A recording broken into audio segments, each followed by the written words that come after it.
Hello students, welcome to the Sapna homeschooling YouTube channel. नमस्कार विद्यार्थ्यांनो, मी Sapna teacher तुम्हा सगळ्यांचं खूप खूप स्वागत करते. आज आपण 3.32 अ बटरफ्लाय या पोएमचा इंग्लिश वर्कशॉप सोडवत आहे. सो तुम्ही जर नवीन असाल चॅनलला तर पटापटा चॅनल सबस्क्राईब करा, बेल आयकॉन दाबा आणि मी जशी पुणे जिल्ह्यातनं आहे तसं तुम्ही कोणत्या भागातनं आहात मला नक्की कळवाल. सो आपण आता इंग्लिश वर्कशॉप सोडवतोय. या अगोदर आपण 2 बटरफ्लाय पोएमचा अर्थ समजून घेतला होता आणि त्याचा वॉर्मिंग पण सोडवला होता. तुमच्यासाठी मी त्या दोन्हीही व्हिडिओच्या लिंक डिस्क्रिप्शन बॉक्समध्ये देते, म्हणजे तुमच्यासाठी अभ्यास करणं सोपं जाईल. आता इंग्लिश वर्कशॉपचा फर्स्ट क्वेश्चन आहे, pick out from the first stanza 4 expressions where the poet pleads with the butterfly not to go away. Pleads म्हणजे काय? विनंती करणे. जसं इथे कवितेमध्ये असे कोणते एक्सप्रेशन्स आहे, एक्सप्रेशन्स म्हणजे आपण म्हणतो ना की त्याचा पर्टिक्युलर अर्थ आहे अभिव्यक्ती किंवा भाव दर्शवणे. तर इथे 4 एक्सप्रेशन्स या पोएम मध्ये दिले, ते आपण लिहूयात. Stay near me, do not take the flight, a little longer stay in sight, float near me, do not yet depart. आता या 4ही एक्सप्रेशन मध्ये कवी एकच सांगण्याचा प्रयत्न करतो ना की तू थांब, माझ्याजवळ थांब, कुठेच जाऊ नको. सेकंड क्वेश्चन आहे, match the words, lines and their meaning. So या वर्ड्स, लाईन्स आहे आणि त्याचे अर्थ आहेत. आपण आता ह्यांच्या काय करायच्या, जोड्या जुळवायच्या. फर्स्ट पेअर आहे, do not take any thy flight, do not take thy flight म्हणजे do not fly away. Okay. Much converse do I find in thee, I want to talk to you about many things. Historian of my infancy म्हणजे do not fly away.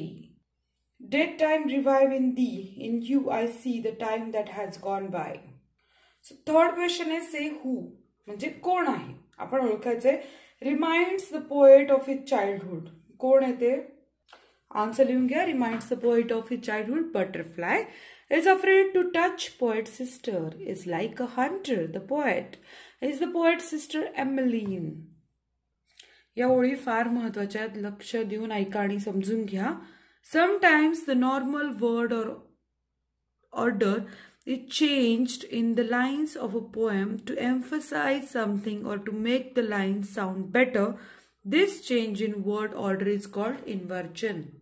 मराठीचा याचा अर्थ बघायला गेलं ना तर उलटा पालट हा अर्थ आहे, म्हणजे शब्दांचा किंवा वाक्यांचा क्रम उलटा पालटा करणे. द नॉर्मल वर्ड ऑर्डर, एक वर्ड ऑर्डर असेल, सब्जेक्ट वर्ब ऑब्जेक्ट अशी नॉर्मल वर्ड ऑर्डर असते.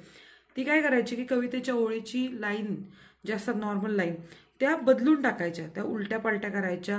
आणि का करायचंय? Something or to make the line sound better, कारण ज्या लाईन्सचा साऊंड आणखीन चांगला करण्यासाठी करायचंय. This change in word order is called inversion. तर हा शब्दांच्या क्रमामधला बदल करणं म्हणजे इन्व्हर्जन आहे, ज्याला आपण मराठीत उलथा पालट असं म्हणतो. आणि हा फिगर ऑफ स्पीच आहे. Can you find example of inversion in this poem? Write them down, then rewrite the lines using regular word order and compare the effect. Okay. म्हणजे आपण काय करायचंय, कवितेतली जी इन्व्हर्जनची लाईन आहे ती लिहायची, त्याच्यानंतर रेग्युलर लाईन काय असेल ती लिहायची. ठीक आहे.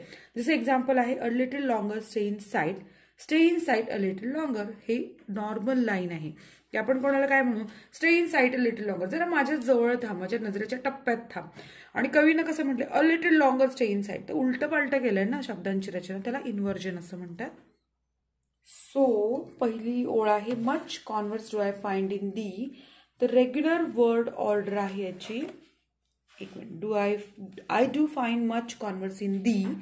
सेकंड आहे, you bring'st gay creature as thou art.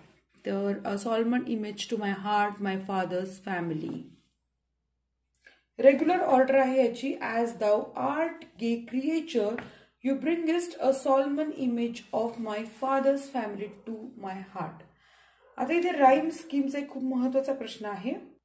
मला खात्री आहे की तुम्ही हा प्रश्न नीट समजून घ्याल. The rhyme scheme of the first stanza A A B B C B C C B. आता ज्या मुलांना हे ए बी बी सी सी कसं आलं कळतच नाहीये त्यांनी प्लीज लक्ष द्या इकडे. Now write the rhyming words in the second stanza. आता 2 स्टांजा आहे त्या कवितेमध्ये, आपल्याला सेकंड स्टांजाची राईम स्कीम घ्यायची आहे. पण त्यांनी आपल्याला सांगितलं की rush, bush, brush, their spelling look similar, spelling सारखे वाटतायत, but the pronunciation of the words is different. Pronunciation म्हणजे काय? उच्चार करणे. उच्चारण वेगळे आहे. It is known as eye rhyme. म्हणजे डोळ्यांना सारखं वाटतं पण प्रत्यक्षात सारखं नसतं. Find examples of eye rhymes and true rhymes from other sources. म्हणजे बाकीच्याकडनं पण तुम्ही अशा डोळ्यांना सारख्या वाटणाऱ्या पण खरं वेगळ्या असणाऱ्या लाईन्स शोधा. सो आपलं उत्तर आहे rhyme scheme. Now write the rhyme scheme. Now the right rhyming words in second stanza is AA, BB, CA, CCA. Okay, आपण या सेकंड स्टांजाची राईम स्कीम बघूयात. तर सगळ्यात पहिला नियम आहे राईम स्कीम बघण्याचा किंवा शोधण्याचा. डेज जे शेवटचे शब्द आहेत ना कवितेच्या ओळीतले, ते शेवटच्या शब्दांना आपल्याला बघायचं. आपण रायमिंग वर्ड शोधतो तसंच शोधायचंय. डेजला ए आहे. डीज आणि प्लेज दोन्ही सारखी आहे. सो उच्चारण सारखं असल्यामुळे ए. आय ला बी देणार आहे. मग आय आणि बटरफ्लाय ते शेवटी उच्चार आय होते म्हणून हे पण बी येणार आहे. रश येणार आहे सी. आता इथे स्प्रिंग्स, डेज, प्लेज आणि इथे येतोय स्प्रिंग.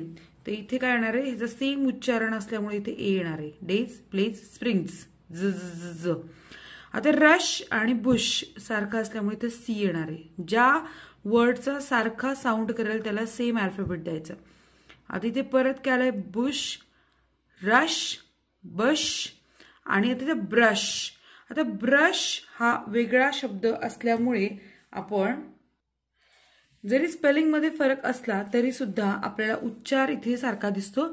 बुश, ब्रुश, सी आणि विंग्स, डेज, प्लेज. ज साऊंड करतं म्हणून इथे ए.